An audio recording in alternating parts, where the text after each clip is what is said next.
mayambu ahanba maktada Manipuri wari yumjauna mayambu amukka hana punemjari ngasi so aikoina puduna laksari adugumlaba wari ama mayamna tabada yamna tusunglaba wari ama mayamgidamakta puduna laksari wari asli thokcharapa matamda soiki lankhiba yaurabasu mayamna puksel chauna ngakpiyu wari asi hingliba natraga laikhidraba kanagumba amataga mari lainana ijaba wari nasadi bhapna saduna ijaba wari amakhakni phare mayam madudi wari asi haunaba tawjaraklagi aina wari asi lithokcharapa matamda soikhiba yaurabasu amukka hana ngakpiyu haidana haijari wari asigi maming yumjao kunjo kanagumba amata laitraba yumjao aduda masa mathanta wana tarak matam kuina sangna lelaklei mahaki nupi su laikhidre mahaki nupigi phiroi asi su loikraba matam maduda masa masu sing adusu atop jaga amada mafam jaga amada hongduna lainakhre magi thabak taunabanina kunjo su yumpham asida leibado mahaki nupina lahikhidaba mafam jaga asida mahaksu leibado phana kuina pamambani adubu mahak mathanta leibado matam kuina sangna leiraklabanina mahaki masa asi lainingba haibada phauraktre kunjona wakhalda khalli oh mama nanga iga ibanina wana sakhiba adungai matamgi isagi humang marik mayam singna leibak mayam singa sito totuna sakhiba isagi humang marik mayam singa dusu yauna sakhiba yumjauni ko adubu ngasidi isa singa sisu sauba mapung pharak labanina magi mathau mangam sing loina pangthok nakhibana yum asida mata leiba ngamdri ai suma khoina laklo haidana yamna toina kawi adubu nang ai pulapuna samina khiba yum asida ai supunsi lombado pambani yumjao sida matam kuina sangnai silairakle adubu hana aina toramba thabak sing adusu loina mapung phana loisilamle masino iramba tai isa isu singasina sulaiba ngamdri basi ai butan saba yumpham mina lawge hairingai matam asida ai yumpham asi thadokpa tari nasa nupa ahalgida ai matam khara khajik tangdi lairuba tari yum asi ai su marak migi oikhrabasu nghaktang oirabasu laktuna asi yengsinba pami phare aisu yum asi thadoklagi asomdana nandogi mahaki nupigi mabung mabaina yumpham nungaiba ama laikadawre aduna lamsu khara pai hingkolsu yamna sawi haidana nandoda hairami nando su masa singa siga laifam chafam asi yamna sinba maramna mapada to palamdo honglage haibasi phana kuiraklabani adubu tan saba yumpham laitaba maramna makhoisu matam kuina sangna yumpham asi hongdokpa yadana lairambani yumpham asi yengba satli yumpham asi yengbadasu nando na pamba haibadoire khudak aduda yumpham asi hongduna laklake haidana gari tata amada mapot masai singado hapsilli aduga pulap lakli numit adumaktada yum adu khudakta hongjilli kunjo su makhoida yumgi shodu piramlaba matungda mamitagi mapitana masano pa ahalgi mayum tamna sakri kunjona ibai asok chawbu yumpham asidi aidi amu phok thenaraktri onthokna phajakreda phajabani sigi lairiba mayam singa sisu loina hekta pungpak laga loina phajabani mafam jaga sisu khara hongle ala sisu masa masu singado ada lekhiabra imphal da lekhiabra aduna lam jaga se khara hongna thadorakpani adu ibai asok chawbu yumpham asi kari maram gi damak tamahakti yamna hongna thadoraklibano sibo aisen adugi maram daina hangluba matamda yumpham asida mahak mathanta khakta leihai aduna masa masu singa sisu paisa nungsagi thabak loina tawbanina paisa nungsagi maramda wabo oidaba mali aduna masa atombagida laikira ahalda laikira lainingba mafamda laiba yai aduna yumpham asi khara hongna thadokpani haidana sinarami hal aduna phare sibai posai singa sibai su yauna mutang honjaminasi haidana nandogi mahaki nupi rani su yumpham adu yengba matamda yamna phajare haidana yamna haraurami masa ani rina amadi daya su yamna haraurami rinana ima sisi akhoi yumpham anoba haibaduro ꯔꯥꯅꯤꯅ ꯃꯥꯅꯦ ꯃꯥꯅꯦ ꯁꯤꯁꯦ ꯑꯩꯈꯣꯏꯒꯤ ꯌꯨꯝꯐꯝ ꯑꯅꯧꯕꯗꯨꯅꯤ ꯃꯆꯤꯜ ꯃꯅꯥꯎ ꯑꯅꯤꯃꯛ ꯌꯥꯝꯅ ꯍꯔꯥꯎꯅꯩ ꯑꯁꯨꯝ ꯇꯧꯗꯅ ꯅꯨꯃꯤꯠꯇꯨꯃꯗꯤ ꯍꯣꯡꯖꯤꯜꯂꯤ ꯃꯌꯥꯝꯁꯤꯡ ꯑꯗꯨꯁꯨ ꯂꯣꯏꯅ ꯃꯍꯩ ꯆꯠꯅꯈ꯭ꯔꯦ ꯅꯨꯃꯤꯠꯇꯨꯃꯗꯤ ꯅꯟꯗꯣꯒꯤ ꯃꯕꯥꯏꯗꯨꯁꯨ ꯑꯍꯤꯡ ꯂꯦꯛꯂꯣ ꯍꯥꯏꯗꯅ ꯅꯝꯗꯅ ꯑꯍꯤꯡ ꯂꯦꯛꯍꯜꯂꯤ ꯅꯟꯗꯣꯅ ꯏꯕꯥꯏ ꯌꯨꯝꯐꯝ ꯑꯁꯤ ꯁꯤꯃꯨꯛ ꯍꯣꯡꯖꯤꯟꯕꯁꯤ ꯅꯨꯡꯉꯥꯏꯕ ꯑꯅꯤꯃꯨꯛ ꯁꯨꯗ꯭ꯔꯦ ꯑꯥꯒꯤ ꯌꯨꯝꯐꯝ ꯑꯗꯨꯁꯨ ꯑꯩꯒꯤ ꯈꯣꯏꯔꯤ ꯅꯧꯐꯝ ꯇꯥꯕꯕꯨꯗꯤ ꯑꯣꯏ ꯍꯥꯏꯕꯕꯨ ꯇꯌꯥꯏꯒ ꯇꯆꯧꯒꯅ ꯌꯨꯝꯐꯝ ꯑꯗꯣ ꯃꯈꯣꯏ ꯑꯅꯤ ꯌꯦꯟꯊꯣꯛꯅꯈꯤꯕꯗ ꯑꯩꯒꯤ ꯁꯔꯨꯛꯇꯤ ꯄꯤꯁꯛ ꯄꯤꯛꯅ ꯐꯪꯒꯗꯧꯔꯦ ꯌꯥꯏꯃꯅꯤ ꯍꯥꯏꯕꯒꯤ ꯋꯥꯅꯤ ꯃꯥꯒꯤ ꯑꯇꯥꯕꯤ ꯌꯦꯟꯅꯔꯛꯄꯗ ꯌꯨꯝꯁꯤ ꯃꯃꯥꯏ ꯂꯩꯐꯝꯄꯛ ꯂꯩꯅꯗꯦ ꯍꯥꯏꯕꯗꯨꯅꯤ ꯐꯔꯦ ꯁꯤꯗꯩꯒꯤ ꯇꯣꯉꯥꯟꯅ ꯁꯥꯔꯛꯂꯤꯕꯁꯤ ꯁꯤꯅꯁꯨ ꯐꯔꯕ꯭ꯔꯥ ꯍꯥꯏꯅ ꯈꯜꯂꯤ ꯅꯟꯗꯣꯁꯨ ꯐꯔꯦ ꯍꯥꯏꯗꯅ ꯈꯜꯂꯤ ꯌꯨꯝ ꯑꯁꯤ ꯊꯥꯏꯅꯉꯩꯒꯤ ꯌꯨꯝꯖꯥꯎꯅꯤ ꯑꯁꯨꯛꯀꯤ ꯃꯇꯤꯛ ꯌꯥꯝꯅ ꯆꯥꯎꯏ ꯌꯨꯝꯖꯥꯎ ꯑꯁꯤ ꯀꯥ ꯃꯆꯥ ꯃꯌꯥꯝ ꯑꯃꯁꯨ ꯈꯥꯏꯗꯣꯛꯂꯤ ꯑꯗꯨꯒ ꯌꯨꯝ ꯑꯁꯤ ꯆꯥꯎꯕ ꯍꯦꯟꯃꯟꯗꯅ ꯃꯤꯅꯒ ꯃꯁꯤꯡ ꯋꯥꯠꯄꯅꯤ ꯌꯨꯝꯅ ꯉꯝꯕ ꯍꯥꯏꯕꯗꯣ ꯃꯗꯨꯃꯗꯤ ꯑꯣꯏ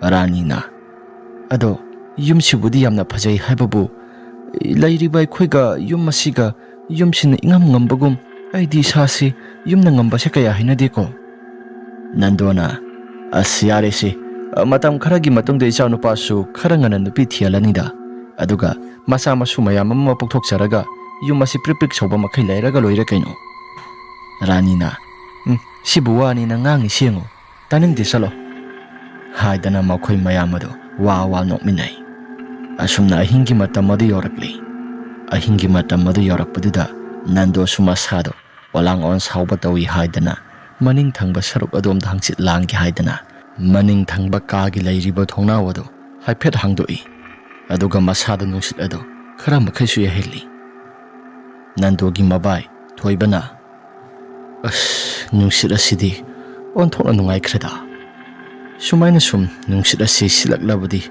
ꯅꯨꯡꯉꯥꯏꯒꯗꯕꯅꯤ ꯅꯨꯡꯊꯤꯜꯒꯤ ꯃꯇꯝ ꯐꯥꯎꯕꯗ ꯍꯦꯛꯇ ꯏꯁꯥꯁꯤ ꯑꯣꯂꯥꯡ ꯁꯥꯎꯕ ꯇꯧꯗꯨꯅ ꯏꯁꯥꯁꯤ ꯁꯥꯒꯠꯂꯤ ꯁꯤ ꯑꯣꯏꯔꯗꯤ ꯅꯨꯡꯉꯥꯏꯔꯦꯗꯅ ꯑꯁꯨꯝꯅ ꯂꯩꯔꯤꯉꯩ ꯃꯇꯝ ꯑꯗꯨꯗ ꯄꯨꯈ꯭ꯔꯤ ꯊꯪꯕ ꯃꯥꯏꯀꯩ ꯁꯣꯝꯗ ꯀꯅꯥꯒꯨꯝꯕ ꯃꯤꯑꯣꯏ ꯈꯔ ꯄꯔꯦꯡ ꯁꯥꯡꯅ ꯂꯦꯞꯄꯒꯨꯝ ꯎꯔꯛꯂꯤꯕꯗꯣ ꯊꯣꯏꯕꯁꯨ ꯎꯔꯛꯂꯤ ꯊꯣꯏꯕꯁꯨ ꯃꯁꯥꯗꯨ ꯃꯃꯤꯠ ꯄꯥꯡꯊꯣꯛꯂꯛꯄꯒ ꯇꯥꯟ ꯆꯥꯅꯅ ꯃꯍꯥꯛꯁꯨ ꯎꯊꯣꯛꯎꯔꯤ ꯊꯣꯏꯕꯅ ꯑꯥꯗ ꯂꯩꯔꯤꯁꯤꯗꯤ ꯀꯔꯤꯅꯣ ꯑꯥꯗ ꯂꯩꯔꯤꯁꯤ ꯃꯤꯔ ꯀꯔꯤꯅꯣ ꯁꯤꯕꯨ ꯑꯩꯕꯨ ꯑꯃꯨꯛꯇꯪ ꯌꯦꯡꯁꯤꯔꯥ ꯑꯗꯨꯝꯅ ꯍꯥꯏꯗꯨꯅ ꯂꯩꯔꯤꯉꯩ ꯑꯉꯥꯡ ꯃꯌꯥꯝ ꯑꯃꯅ ꯀꯞꯄꯒꯤ ꯃꯈꯣꯜ ꯑꯃꯁꯨ ꯇꯥꯔꯛꯂꯤ ꯄꯨꯈ꯭ꯔꯤ ꯃꯄꯥꯜ ꯊꯪꯕ ꯃꯥꯏꯀꯩ ꯑꯁꯣꯝꯗ ꯊꯣꯏꯕ ꯃꯁꯥꯗꯣ ꯍꯥꯏꯐꯦꯠꯇꯪ ꯊꯣꯛꯂꯒ ꯌꯦꯡꯁꯤꯔꯥ ꯍꯥꯏꯗꯨꯅ ꯋꯥꯈꯜ ꯈꯜꯂꯤ ꯑꯗꯨꯕꯨ ꯑꯃꯨꯛꯁꯨ ꯑꯍꯤꯡꯒꯤ ꯃꯇꯝ ꯑꯣꯏꯁꯤꯜꯂꯛꯂꯕꯗꯨꯗ ꯑꯃꯨꯛꯁꯨ ꯇꯜꯂꯤ ꯊꯣꯏꯕꯅ ꯋꯥꯈꯜꯗ ꯖꯥꯠ ꯌꯥꯝꯅ ꯈꯜꯂꯤ ꯑꯥꯗꯒꯤ ꯂꯦꯞꯄꯒ ꯂꯩꯔꯤꯕ ꯃꯤꯑꯣꯏꯁꯤꯡ ꯑꯁꯤꯅ ꯑꯉꯥꯡ ꯑꯁꯤ ꯍꯨꯟꯗꯣꯛꯄ ꯂꯥꯛꯂꯤꯕ꯭ꯔꯥ ꯍꯧꯖꯤꯛꯀꯥꯟꯒꯤ ꯃꯇꯝꯗꯗꯤ ꯑꯉꯥꯡꯁꯤꯡ ꯑꯁꯤ ꯍꯨꯟꯗꯣꯛꯇꯨꯅ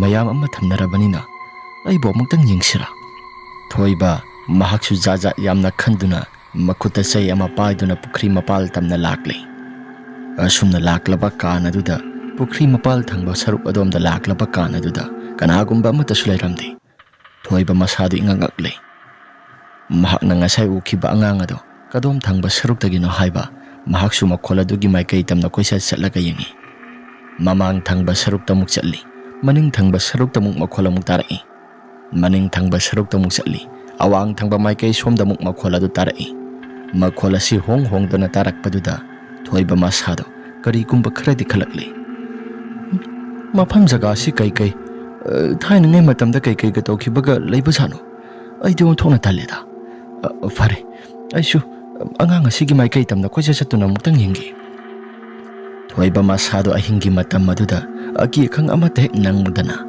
ꯃꯍꯥꯛ ꯑꯁꯤ ꯀꯣꯏꯆꯠ ꯆꯠꯇꯨꯅ ꯑꯉꯥꯡ ꯑꯗꯨꯒꯤ ꯃꯥꯏꯀꯩ ꯇꯝꯅ ꯌꯦꯡꯂꯝꯃꯤ ꯉꯥꯏꯍꯥꯛꯇꯪꯒꯤ ꯃꯇꯨꯡꯗ ꯑꯉꯥꯡ ꯀꯞꯂꯝꯕꯁꯤꯡ ꯑꯗꯨꯁꯨ ꯂꯣꯏꯅ ꯍꯦꯛꯇ ꯐꯈꯤꯔꯝꯃꯤ ꯊꯣꯏꯕꯁꯨ ꯀꯔꯤꯅꯣ ꯍꯥꯏꯗꯅ ꯃꯍꯥꯛꯁꯨ ꯂꯩꯗꯅ ꯌꯦꯡꯉꯤ ꯑꯗꯨꯝꯅ ꯌꯦꯡꯂꯤꯉꯩ ꯃꯇꯝ ꯑꯗꯨꯗ ꯊꯣꯏꯕꯒꯤ ꯇꯨꯡ ꯊꯪꯕ ꯁꯔꯨꯛ ꯑꯗꯨꯗ ꯀꯅꯥꯒꯨꯝꯕ ꯑꯃꯅ ꯇꯥꯞ ꯂꯥꯎꯅ ꯄꯥꯏꯔꯛꯂꯤ ꯊꯣꯏꯕꯁꯨ ꯃꯁꯥꯗꯣ ꯈꯪꯄ꯭ꯔꯦꯛ ꯈꯪꯉꯤ ꯊꯣꯏꯕꯅ ꯃꯃꯥꯏ ꯑꯗꯨ ꯂꯩꯁꯤꯜꯂꯒ ꯌꯦꯡꯕꯗ ꯅꯟꯗꯣ ꯑꯣꯏꯔꯝꯃꯤ ꯏꯕꯥꯏ ꯁꯤꯒꯤ ꯑꯊꯦꯡꯂꯕ ꯑꯍꯤꯡ ꯑꯁꯤꯗ ꯄꯨꯈ꯭ꯔꯤ ꯃꯄꯥꯜ ꯊꯪꯕ ꯁꯔꯨꯛ ꯑꯁꯤꯗ ꯀꯩꯗꯧꯔꯤꯕꯅꯣ ꯏꯁꯦꯟ ꯁꯤꯗꯩꯁꯤꯗ ꯂꯥꯎꯁꯦ ꯑꯩ ꯋꯥꯔꯤꯁꯤꯡ ꯑꯗꯨ ꯍꯣꯔꯦꯟ ꯒ꯭ꯌꯥꯟ ꯇꯥꯅ ꯋꯥꯔꯤ ꯑꯗꯣ ꯆꯪꯂꯀꯥꯟꯗ ꯁꯥꯔꯒꯦ ꯃꯁꯦꯟ ꯃꯕꯥꯏ ꯑꯅꯤꯃꯛ ꯏꯃꯨꯡꯗ ꯆꯪꯂꯛꯂꯤ ꯀꯅꯥꯒꯨꯝꯕ ꯑꯃꯠꯇꯗꯤ ꯍꯧꯒꯠꯂꯛꯄ ꯅꯠꯇꯦ ꯅꯟꯗꯣꯁꯨ ꯑꯍꯤꯡꯒꯤ ꯃꯇꯝ ꯑꯗꯨꯗ ꯃꯄꯥꯟ ꯊꯣꯛꯂꯛꯄꯗꯨꯗ mahaki mabai ado pukri mapal thangba saruk adom da satpaduda mahak su urakpani.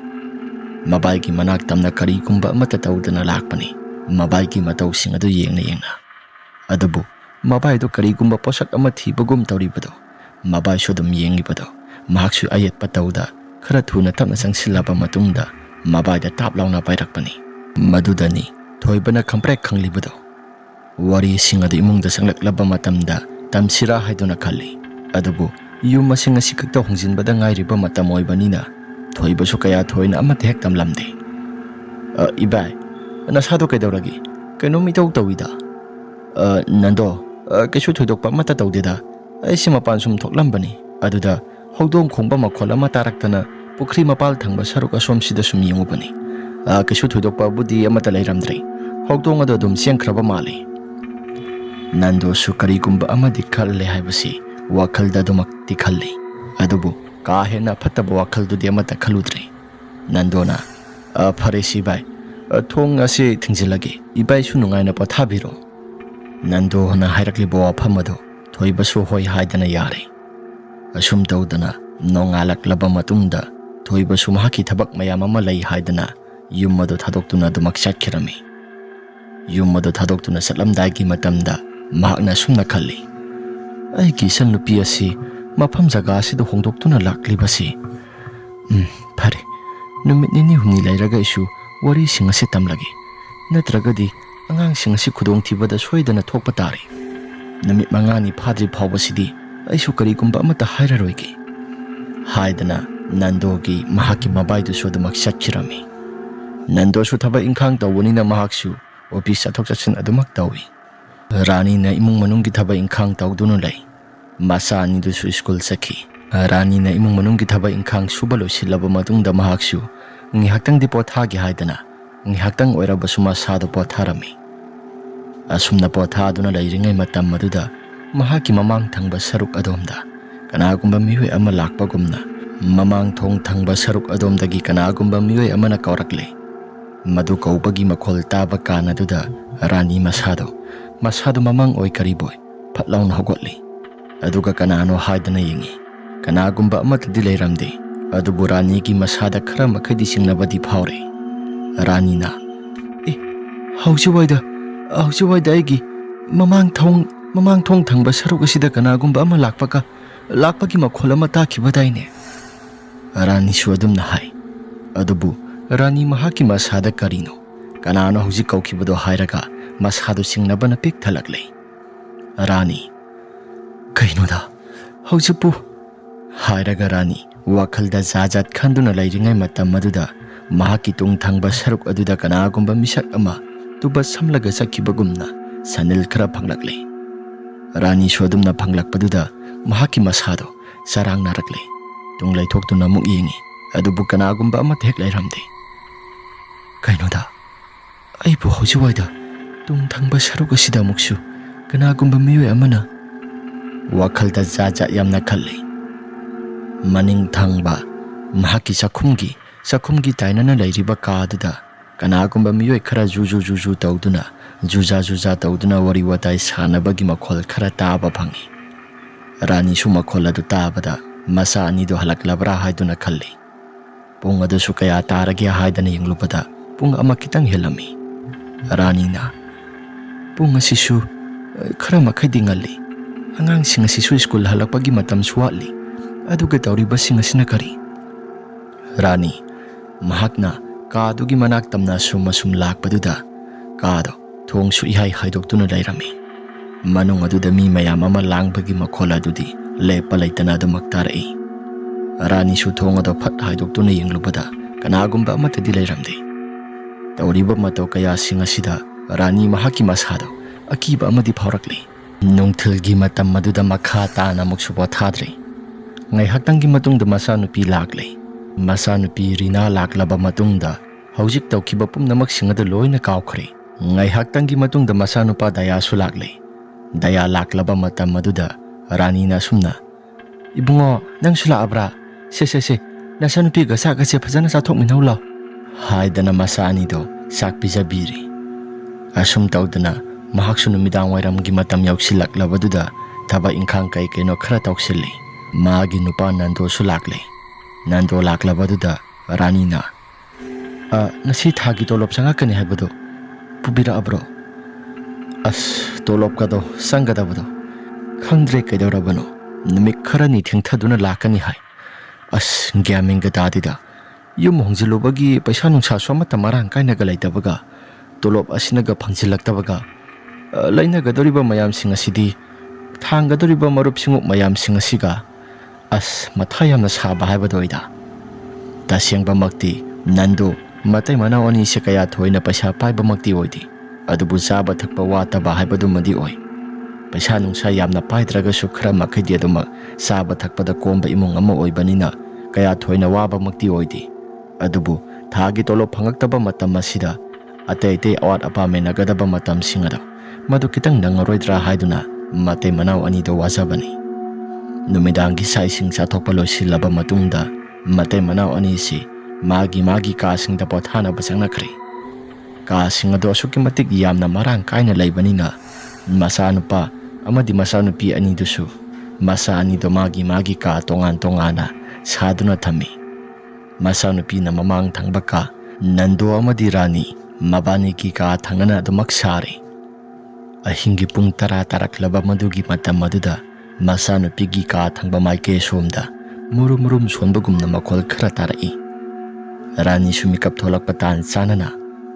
Isanupi gi ka thangba maike somda natra. Murum sonbagi makol ama taraklibasi. Ay buhay pitang yengsira. Hapitang tholaga yungusira. Masanupi do kanagumba amaga wari watay sanabagumna no khedana tawribado. Rani sumayak siyang natarakli. Kaino man ahingi matam asida tawribasi. Ay buhay pitang tholaga yunglukita. Haidana mahaksu khongthang ado tapna thangduna masanupi gi manak tamna lakli. Kagi thong ado su ihai haidoktuna lairami. Asumna lairambaduda Rani gi mahaki tungthangba saruk aduda kanagumba ama tuba samduna satkirami. Mahak swipet laithoktuna yenglubada kanagumba ama tadi lairamdi. Yum masya suki matik yamna sangba maramna saksang thangba maike somda kasing kharasu hangduna lai. Kasing asi thainingay matamgida kunjo na hana makoygi mi mayamsing lairakadaba maramna kasing asi marang kaina saduna thanambani. Aduna saksang thangba maike somda maidu muthatpanina kaya thoina mayak singna uba haibadu madi oidri. Saksanggi thongpak aduda kanagumba misak ama saptingba makai lepaga laibado Rani suraklay.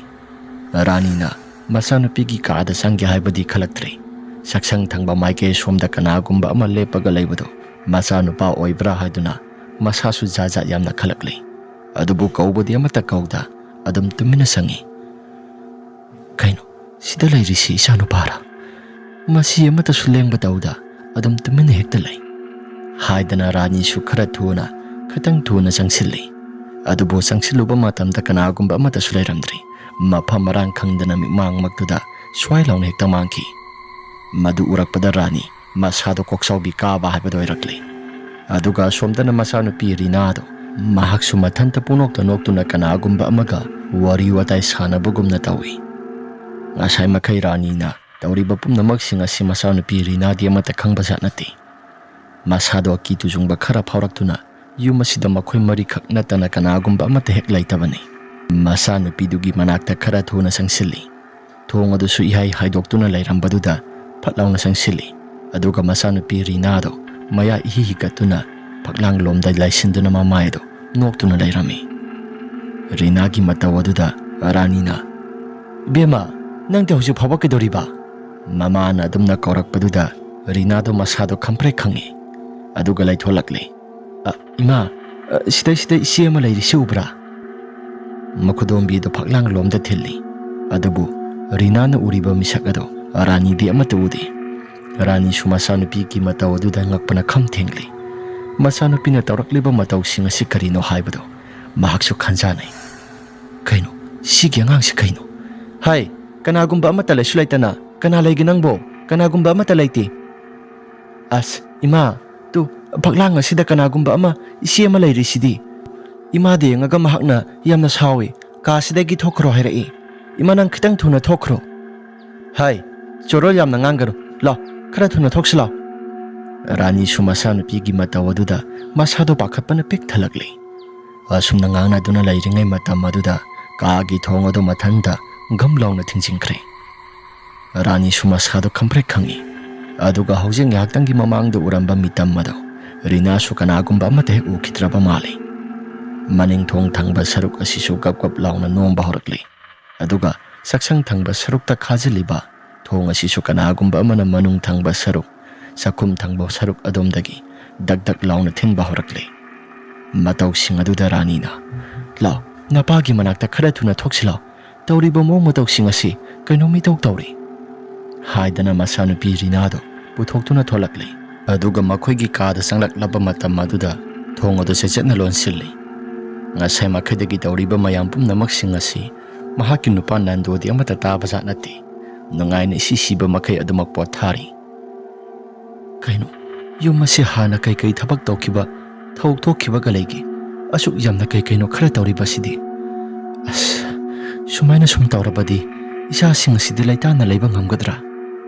Masanupi Rinadasu adumak tumina tumthakirami. Mataw aduda Ranina ngasi isanupi da tawriba mong matawsi amadi yum masida tawriba mong matawsi ngasi aibu amuktang di akhang haising tanaba na phanida. Haidana Rani mahaksu masado tumtharagi haidana hipthakri. Nongalaklaba matam aduda office alamdagi matamda mahaki nupa Nandoda ngarang thokiba wari sing adu tamli. Maduda Nando mahaki masada laiki tingi amagi sigumba thabak asi kaya thoina thajaba oidi. Aduna Nando na sumna yamna thoksadana hairai. Ayarese asigumlaba wathi warem sing asida yamna thajagali nangsi. Sigumbsida thajadu sarukpadi paisa tambaromda thabak sing asi khumang saksuna sangsi. Ayare asigumba thabak ase su kaya thoina thajaba oidi. Ayare makha tana sigumba amata hokdorkanu. Haidana mahaki nupi Rani da hairami. Rani di masado ngarang thengnakiba mayam sing aduna maram oiduna masa silai tafam amata khanglamde. Aina thengnarakliba pumnamak sing asi makhoi mapada thengnaraklabadi makhoi mapasu soidana khangani do. Ihe yarisi ai asigumba thabak asi kaya thoina thajadi angang oiringai matamdagi hauraga asuk yamna science ki ju chakhalaklaba matam asida asigumba amata lairamloi haiba ai adum khanduna lakli. Thengsu amata thengnarakti thengsu thengnaroi hairaga Nandodo office adum satkhre. Asum tawdana numit nini humni mukti kasu thudokpa amata hek tawramde. Yum asi hongjilakpa numit marini suba numitani. Numit ado nongsu khara thili sui. Nando su masado office halakpani masado yamna chokthana halai. Nandona nong asisu khara churak tugi tawrakli. Get asisu kanagumba amatana thong asi hangdokpa tararoi. Maning thong thangba saruk adomda loin hekta lairamlanida. Get asi aina hangdoktuna sangba haibaduni. Haiduna Nando get ado hangdoi. Asumna get ado hangdoklaba matam maduda gari ado thaujalakli. Nando maning thangba sarukta haiphe yenglubani. Yana kha pareng thangba saruk adomda kanagumba nupi ama mahaki nupi Rani ki mataw gumna nupi ama lepado Nando su haiphet urai. Nandona nong churak laba matam masida karino mahakna maning thongda tawribasina. Tabra mama nangbo aduda kaidawribano. Adumna haiba matamda karigumba amata su yenglakti. Mamai leiba khotpa amata su tawrakti. Lengba khotpa su amata tawdabaduda Nando masado tatrabra haiduna amuka su kaurai. Hai aina hairisi nangondanine nangbu tabro. Adumna kaubududa ona tainana mamang thong thangba saruk adomda mahaki nupi Rani adu thorakli. Aduga Nandoda haima ngasidi amna thengina thabak khara chinbro. Nando su masado ingangakli. Kaubuna sumda kauri aduga tholakpana sumdagi tholakpaduda mamang thong thangba saruktagi tholakpaduda Nandodo khara sungakli. Maning thong thangba saruk yana kha pareng lairiba maike somda muk yengi. Adubu andumna yenguba matam maduda kanagumba amatadi lairamde. Nando su masado lawai chap hekta yungkatli. Nando su lalat tawna sumna hairai. Nang bawjik waida yana kha thangba saruk adomda nang lepamdabro. Rani su mahaki nupa Nando na hairakliba wafam ado ingakngakli. Nandona makha tana mo hairai. Asingba nang lepamdabro? Aibu haujiwaida. Rani na kadaidaginoda aidi haujiwaida makhoi mapana kauraga adum tholaibasidi yana khada somata leisu laitana. Lao nasado loina pungcho sotpa tare. Nong asisu khara kangkhalakle. Nando su ngasai hauji waigi mamang magtu kiba pumnamak sing aduna maram oiduna masado tarang malang amada isa satlabani. Nando su hobi tawduna gari ado sangkoi thangba maike somde insilamle. Aduga yum tamna adumak sensilakle. Yum manungda sanglaklaba matam aduda Nando mahaki masado kainom itawg tawi. Nando na aibu haujiwaidu kibadubu asingba makira natraga karino. Haujiktanida. Nando gi masilda domna sonbaduda Rani mahaki masada su kai kaino jaja yamna khalakle. Kai ukibano. Ha handa marakasi yumasi hongjalakpa budi kuidri. Kai kaino yamna jaja yamna thengnai. Isa singa sisu kaino khangdi sanu pia tombisi nahan su mathanta murum solaga wari kaya maroma sanarami. Nandona yumasi hongjalakpa numit mangani phawpa phadri. Hayeng gi numit asi hek lan kibaga yumasi gi hanagi yumbudo mahakna kai tawrambano. Yumasi yamna su hongna yonthorakpaga aidi sa se khara su singnai. Moi mapadi laigi tingi thodok thokpa se kaya thoina amata thajade haibadaine. Laigi tingi thodok thokpa ama tawadi aisu kaya thoina thajaba oidi. Adubu yumasi yamna hongna yolaklibasi karigumba maram amadi soidana laifam thoida. Laifam budi thoi. Faresi saga se khara thuna loisilagi aduga sanaba tawrasi ngana pothanarasi. Nong asisu yamna kan hekta sutarakadaba mali. Singkhong singa thangba sarugasi pumam hekta mami. Asum tawdana Nando matay manaw amadi masa aniduga pulap tawduna sagado saminare. Sagado saba loisilamdagi mata maduda Nando mahaki natonda manam namthiba ama yamna kana namba horakle. Nando na kaidagi manam no. Manam si onthona namthikreda. Mahaki nupa Nando na hairakliba wafam maduda Rani na kaidagi noda namsu namdana. Manam si yamna kana nammi maning thangba saruktagi mali. Haidana Nando dusu manam si yamna kana namthi haidana masilda solai. Ngay haktanggi matungda masa nupa Daya su namlaklaba mali. Dayana ima haigumna dana apo masagi manam yamna kana nammi. Lukhak sagum pathapumdhabagi manam dinatre sakai pathapumdhabagi manam oina nammi. Asi hairaklaba matam maduda Rani suma sado karino haidana maning thong thangba saruk adomda khagaliba thongnawado thingjinge haidana haukolakle. Adamna haukolak matam maduda makhoi gi maning thangba saruk adomda lairiba pukhri pareng sangna lairiba maike somda kanagumba miyoi khara pareng sangna leplibado Nando gi nupi Rani surakle. Madu urapa matamda nong asisu phutit phuba mangkhai su tharakle. Nong thanga do khaplakpa matam maduda kanagumba amata somu lairamdre. Matawaduda Rani suma sado karino haidana khanjarakle. Kainoda pukhri mapal thangba saruk adomda pareng sangna miyoi taruk muk lepaga leiramisina kari.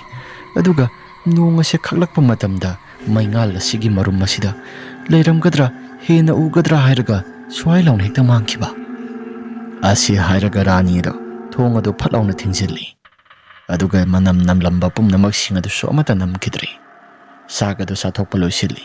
Aduga kolek singa sidi hayeng gyan tana phenglagi. Haujikti nong asi yamna kana sutharakle. Saksangi manung thangba sarukta lairiba tep asisu yadre haidana hayeng gyan tana kolek phengnabagidamagta matay manaw ani do ngangnarami. Tasengba magti numidangi matamda lukhak sagum singa sinamsinduna thamdabani. Adubu numisimadi namsilaga thamba haibado aikirami. Magi ka singa tumba sangnakre. Rani ngasi tawriba mo matawsing mahaki nupana hairakliba wahay wata sing asi hena mahaki masada khanba haibado irami. Ahingi matamni yamna nungay na pothanaраklaba matamni. Daya mahaki masagi kada yamna nungay na pothari. Nungay na pothari ngay serak aduda mahaki subliba phayup piedo kanagumba amana khangsingsing lai. Daya sumasado nungay na adu magpothabani na karigumba amata hek mikap tholakti. Daya su phayup piedo muksingkatli. Asumna tawringay matam maduda Daya mahaki masada kanagumba misak amana mahaki mamay aduda tapna naan bahuraklay. Asumna nalakpaduda daya mahaki masado kampre khangi. Mikap thorakpa matamda may supumamik tamami. May mamna daya masado kampre khang na mikap adodum thorakpaduda ngihaktang sutumin na dumaklay. Daya na sumphamduna layringay matam aduda mahaki kagi thong thangba maike somda kanagumba misak ama mami sami oina nupi amagi matauda lepaga layribado daya suraklay. Daya adum na urakpaduda daya na sumna kaurai. Ima tumdribro? Nupi adusu karigumba amata khumda adum tumina lepi. Kainoda ima si kaigumba amata su khumakte. Ima asumna kaubaduda daya mahaki mama adusu karigumba amata khumlaktabaduda nupi adu tapna sangsilaklay. Daya su asum kasu thudokpa amata khanba tauda mahaki phamung aduda dumak lengdana lay. Nupi adu khara thuna sanglak matam aduda daya gi manakta lepi. Aduga yengkhalakpa matam aduda nupi adu gi phibam adu mamai mamit adu hanna lok lauba makai pup taba makai mai sing adu gi maingal sing amata udrabasu mareng chatliba mamai adu daya suma sado phone kitang kaptuna yenglubada haiphet uraklay. Madu urakpaduda daya masado kampre khangi aduga yamna kana su hekta lawi. Asumna lawbududa nupi do mafam marang khangdana mangkhirami. Daya suma sado tawpham chafam amata khangda phamungdagi kumthasi kadai kumsi kadai wakhalsi jaja yamna khalaklay. Asumna layringai matam aduda kang khama khaduda kanagumba amana khujilna goro launa khotpa horaklay. Adumna tawbududa daya mahaki mamada call tawi. Phone tawba matam aduda mamada sungpai paikhalakkhide. Nongnaga yamna kana subani. Phone lakpagi makhol so amata taba phangde. Lauba khotpasu ka sing aduna yamna saubanina amata taba phangde. Goro launa khotlibudu daya suma sada masa singda loina khanglay. Dayana sigi yum mase kaino mitau tawida. Ai ngasigi numit asidai mafam asimaktadai sigadorabra. Daya sodumna khali. Mahaki kada khiliba posai singado amamam toina laimaida loin hekta pop launa taraklay. Daya adumna sabtra tarakpa mayam singaduda masado laitapam amata khangagdri. Masigi sumathakta makha thangba mahaki kangkha makhada goro launa khotliba misak asi kanano mungtangdi yengge haidana masado tapna kina pangthoi. Aduga phat yengba matamda makok yaudaba nupi amana khujilladuna kangtholaduna goro launa khotpado daya suraklay. Madu urakpa matam maduda daya mahaki masilado phajali. Masilado yamna wana phajilaba matungda daya masado hogalaklay. Aduga phamung aduda tumina dumak tasinduna lay. Daya sumna kina layringai matam aduda nupi makha thangba saruk kangtholgi makha thangba saruk ta nupi ama layrambado makhut aduna lamdana mapan tamna tholaklay. Asumna tholakpa matam aduda nupi do makokso mata yaudi. Sansara saraga kumjingbi phanek ama seli. Thabak yauba phawbu singkhatuna phuriso mata litta sansara saraga maraga tholaklay. Aduga dayagi kangtholadugi mamang thangba saruk adomda sansaduna phamang aduda layre. Aduga dayada yengba mana daya haduna yamna wana akiba khonjel amada kauraklay. Adumna kaurakpaduda daya su yamna kana lauraklay. Handamukti mamaga mapaga do taraklaba mali. Masanupagi manakta khara thuna sensilaklay. Aduga thokiba thodoksinga adu loina hanglaklay. Masanupa su masado kire haidana yamna tawi. Masanupi du su kire haidana ahingi matam maduda yamna tamthina tamnaba haibadoi layriba ka khudingi thongnau paliba mayam singado kanagumba misak amana mathanta hangdoktuna gam haidana hekta shaptra tawba horaklay. Yum asigi akoibadasu kanagumba miyoi khara sangu handok hanjilga kuja chatuna sanai. Mikap mira kholna pik thale sauraba yumjau gasi. Mi kanagumba amana murum suanduna wari watai sanai. Aduga kanagumba amana no khedana wari watai sanai. Kanagumba miyoi amana hekta kappa laubagi makhol kaya moromama lepa laitana taraklay. Yum asigi manung asida hekta tauriba mela mayam singado makhoi maridi masa singado tumpak tasinduna kiba haibadoi Mapa nandona sunhairai nakhoi kiba yadi. Kiraklabadi sabtra si hen hengalakani aduna kiba yadi. Masanupisu masanupasu mama mapa animakta loina koli. Asumna tumin-tumina laikraba kanaduda ngihaktangi matung minit mangamu kanaraba matungda maning thong thangba saruk asi thong ado phatlauna hangdolakli. Hangdokpagi makhol adu yamna hauna taki. Aduga mamang thong thangba saruki thong asisu mathanta kanagumba amana hangdolakpagumna makhol ama tarakli. Makoising adu su makhol adu tana tumina dumaklay. Yanakha thangba saruk adomdagi kanagumba miyoi kharana punggotan thinduna mi asiba porakpa amagi matawgumna makhol khara thokna mikap mirakhol na pungthan-thanba makai mi asiba ku pareng sangna purakpagi matawgumna chapchan hekta tawba horakli yum yai aduda. Madugi mataw adu tawrakpaduda masanupa amadi masanupi magi nupi rani Nando yauna masadusu thak-thak nikpa makai tawriba mawng matawsing asi karino haidana adam tumina yengi. Makhoi mari sejetna konsili yum aduda makhol tarakliba mayamsing adusu hainingai leitana yamna kina makhol ado tarakpa haibado oirami. Maning thong thangba saruk adomdagi laklaba kan mamang thong thangba saruk asida phogdoktuna satkri.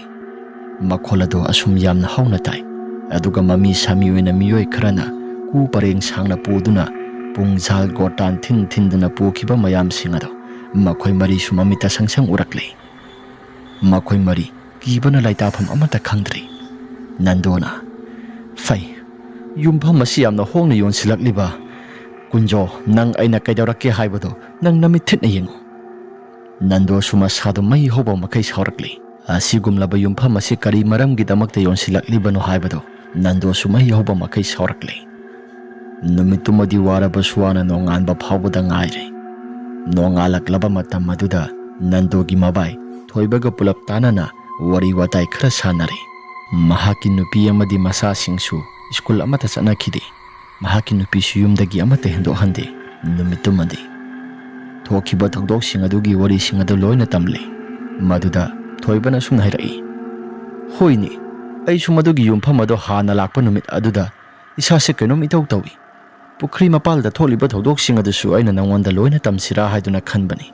Adubu nakhodi aphanungai tangkhalakpanina numit mangani phawbadi aisu wari pumnamaksing ase tamthoklaroi haiduna khankhibani. Adunani Nando nang aibu sawnako ado ngasidi numit mangani phare wari sing ase aina su nangwanda loina tamlabasini. Ado nang bulakpa bu kari haningba. Ibai yum masi ontholakliba khura kunjodo amutang thengnaba pami. Ibai na laifam ado khangbra. Laifam jaga ado madi aisu kaya thoina khangboidi. Anang na pamlagana magi naknaba mari mata ama lay. Mangonda hanglaga dumaksasi kaisu thuidokpa kaiba amata lairoi. Phangsu phangnida. Asi hairaga masemabai anido Nando amadi thoiba kunjo thiraga koilak-lakli. Masel mabai animak thiminaraklaba kan kaina thangda phangle. Nandona khurana aduk yamna laifam kankraba mafam jaga yumpham adubu kari maramgidamakta mide yonthoibano. Kunjona ihe aidi laifam kalle haidana yonthokpasu nati. Madugi mafam jaga ado hoi aina hana naha oiringai matamda laigi tingki thau khara tawrambani. Adubu yum ado kanagumba amata laitraba kana adudadi hana sanaramba laigi mayam pumnamaksing adusu loina hekta pukri thangba maike somda isu lai sanabado loisillaba matung sapu yan mayam singaina sanaramba mayam singado loina langthakhrabani. Aphapata loina pukri manungda ising manungda lukro haidana isu loina langtharambani. Ado mataw karamna masigi thodok asi tholaklibano ai gyamenga amati hektadi. Farese sauranu yare. Ngasigi thodok semadi aisu aina lanbani haina lauragi. Adubu nakhoina tariba awana sing adudi aisu ngakthokpa ngamganiga haidana Nando amadi thoiba maiba kunjodo puduna lakle. Maiba kunjodo puduna laklaba matung aduda laigi thau kai kaino khara tawrami. Aduga pukri thangba maike somda khayom amasu laktaba yaroi haidana khayom ama lakle. Thokiba thokdoksing adu sun kunjo loina khangba haibadoirami. Kunjo sum hakna tawruriba pumnamaksing asi mahaksu lai ado phajana sanaba loisilamdaba maramna tholakpani haibado khangle. Adubu Nando hoida amata hektamde. Khayom ado phajana laklaba matam maduda pukri thangba maike somda kumthakhre. Angakpani lala tonda phajana yauriba herang lairang sing ado ꯀꯔꯤꯒꯨꯝꯕ ꯑꯃꯠꯇ ꯃꯊꯟꯇ ꯂꯨꯞꯅꯤꯡꯉꯥꯏ ꯂꯩꯇꯦ꯫ ꯅꯟꯗꯣꯅ ꯃꯨꯟꯅ ꯑꯗꯨꯃꯛ ꯌꯦꯡꯉꯤ, ꯑꯗꯨꯒ ꯊꯣꯏꯕꯁꯨ ꯑꯗꯨꯃꯛ ꯌꯦꯡꯉꯤ꯫ ꯑꯁꯨꯝꯅ ꯌꯦꯡꯅ ꯂꯩꯔꯤꯉꯩ ꯃꯇꯝ ꯑꯗꯨꯗ ꯀꯨꯟꯖꯣꯅ ꯃꯟꯇ꯭ꯔ ꯁꯣꯜꯂꯛꯄ ꯃꯇꯝꯗ ꯄꯨꯈ꯭ꯔꯤꯁꯤꯡ ꯑꯗꯨꯁꯨ ꯉꯥ ꯃꯌꯥꯝ ꯑꯃ ꯀꯥꯎꯕꯒꯤ ꯃꯈꯣꯜꯒꯨꯝꯅ ꯃꯈꯣꯜ ꯀꯌꯥ ꯃꯔꯨꯝ ꯑꯃ ꯊꯣꯛꯂꯛꯂꯦ꯫ ꯑꯗꯨꯒ ꯈꯌꯣꯝ ꯂꯥꯛꯄꯒꯤ ꯇꯥꯎꯈꯠꯇꯨꯅ ꯂꯩꯔꯤꯕ ꯂꯥ ꯂꯥꯇꯣꯟ ꯃꯌꯥꯝꯁꯤꯡ ꯑꯗꯣ ꯈꯪꯍꯧꯗꯅ ꯂꯣꯏꯅ ꯍꯦꯛꯇ ꯆꯨꯞ ꯆꯨꯞ ꯂꯥꯎꯅ ꯍꯦꯛꯇ ꯏꯁꯤꯡ ꯃꯅꯨꯡꯗ ꯂꯨꯞꯈꯤꯔꯝꯃꯤ꯫ ꯃꯇꯧ ꯑꯗꯨ ꯎꯕ ꯃꯇꯝꯗ ꯃꯁꯦꯟ ꯃꯕꯥꯏ ꯑꯅꯤꯗꯨ ꯉꯛꯂꯤ꯫ ꯀꯨꯟꯖꯣꯁꯨ ꯊꯧꯔꯝ ꯄꯨꯝꯅꯃꯛꯁꯤꯡ ꯑꯗꯨ ꯂꯣꯏꯁꯤꯜꯂꯗꯨꯅ ꯑꯁꯨꯝꯅ ꯍꯥꯏꯔꯛꯏ, ꯃꯃꯥꯡ ꯊꯛꯇ ꯑꯩꯅ ꯈꯌꯣꯝ ꯂꯥꯛꯄꯁꯤ ꯀꯥꯎꯔꯝꯂꯦ, ꯑꯗꯨꯕꯨ ꯆꯍꯤ ꯈꯨꯗꯤꯡꯒꯤ ꯃꯁꯤꯒꯤ ꯄꯨꯈ꯭ꯔꯤ ꯊꯪꯕ ꯃꯥꯏꯀꯩ ꯁꯣꯝꯁꯤ ꯑꯩ ꯅꯠꯇ꯭ꯔꯒꯁꯨ ꯀꯅꯥꯒꯨꯝꯕ ꯑꯃ ꯇꯧꯔꯒ ꯈꯌꯣꯝ ꯂꯥꯛꯍꯟꯗꯨꯅ ꯊꯝꯃꯨ꯫ ꯃꯗꯨꯒꯤ ꯃꯇꯝ ꯑꯗꯨꯗ ꯀꯌꯥ ꯊꯣꯏꯅ ꯑꯀꯥꯏꯕ ꯑꯃꯠꯇ ꯇꯧꯔꯛꯂꯔꯣꯏꯗ꯫ ꯁꯦ ꯅꯁꯥꯁꯤꯡꯗꯁꯨ ꯁꯤꯒꯤ ꯖꯟꯇ꯭ꯔꯁꯤ ꯁꯤꯖꯤꯜꯂꯨ, ꯀꯩꯁꯨ ꯊꯣꯏꯗꯣꯛꯄ ꯑꯀꯥꯏꯕ ꯑꯃꯠꯇ ꯇꯧꯔꯔꯣꯏꯗ꯫ ꯐꯔꯦ ꯃꯈꯥ ꯇꯥꯔꯛꯄꯗꯤ ꯑꯃꯠꯇ ꯇꯧꯔꯔꯣꯏꯗ ꯍꯥꯏꯗꯅ ꯀꯨꯟꯖꯣꯗꯨꯁꯨ ꯆꯠꯈ꯭ꯔꯦ꯫ ꯃꯈꯥ ꯇꯥꯔꯛꯄꯗ ꯑꯃꯠꯇ ꯍꯦꯛ ꯇꯧꯈꯤꯗ꯭ꯔꯦ꯫ ꯃꯇꯝ ꯀꯨꯏꯅ ꯁꯥꯡꯅ ꯅꯨꯡꯉꯥꯏꯅ ꯂꯩꯊꯕ ꯍꯥꯏꯕꯗꯨ ꯑꯣꯏꯈꯤꯔꯝꯃꯤ꯫ ꯅꯟꯗꯣꯁꯨ ꯃꯇꯝꯒꯤ ꯃꯇꯨꯡ ꯏꯟꯅ ꯃꯆꯥꯅꯨꯄꯥ ꯗꯌꯥꯁꯨ ꯅꯨꯄꯤ ꯊꯤꯔꯛꯂꯦ, ꯑꯗꯨꯒ ꯃꯆꯥ ꯃꯁꯨꯁꯤꯡ ꯄꯣꯛꯇꯨꯅ ꯅꯨꯡꯉꯥꯏ ꯌꯥꯏꯐꯅ ꯂꯩꯈ꯭ꯔꯦ꯫ ꯃꯆꯥꯅꯨꯄꯤ ꯔꯤꯅꯥꯁꯨ ꯃꯇꯝꯒꯤ ꯃꯇꯨꯡ ꯏꯟꯅ ꯂꯩꯁꯥꯕꯤ ꯐꯔꯛꯇꯨꯅ ꯂꯨꯍꯣꯡ ꯈꯣꯡꯗꯣꯡꯕ ꯇꯧꯗꯨꯅ ꯌꯨꯝꯕꯥꯟ ꯄꯨꯟꯁꯤꯗ ꯈꯣꯡꯗꯥꯈ꯭ꯔꯦ꯫ ꯍꯥꯟꯅꯒꯤ ꯃꯇꯧꯒꯨꯝ ꯑꯃꯠꯇ ꯇꯧꯗ ꯌꯥꯝꯅ ꯅꯨꯡꯉꯥꯏ ꯌꯥꯏꯐꯅ ꯏꯪꯅ ꯆꯤꯛꯅ ꯂꯩꯕ ꯍꯥꯏꯕꯗꯨ ꯑꯣꯏꯈꯤꯔꯝꯃꯤ꯫ ꯋꯥꯔꯤ ꯑꯁꯤ ꯃꯇꯥꯡ ꯑꯁꯤꯗ ꯂꯣꯏꯁꯤꯟꯖꯔꯦ꯫ ꯋꯥꯔꯤ ꯑꯁꯤ ꯅꯨꯡꯉꯥꯏꯕꯤꯔꯕꯗꯤ ꯂꯥꯏꯛ ꯑꯃꯗꯤ ꯁꯕꯁꯀ꯭ꯔꯥꯏꯕ, ꯁꯤꯌꯔ ꯇꯧꯕꯤꯔꯝꯃꯨ ꯍꯥꯏꯗꯨꯅ ꯍꯥꯏꯖꯔꯤ꯫ ꯐꯔꯦ ꯃꯌꯥꯝ, ꯑꯗꯨꯗꯤ ꯋꯥꯔꯤ ꯑꯁꯤ ꯃꯇꯥꯡ ꯑꯁꯤꯗ ꯂꯣꯏꯁꯤꯜꯂꯕꯅꯤꯅ ꯃꯊꯪꯒꯤ ꯋꯥꯔꯤꯗ ꯑꯃꯨꯛ ꯊꯦꯡꯅꯔꯁꯤ꯫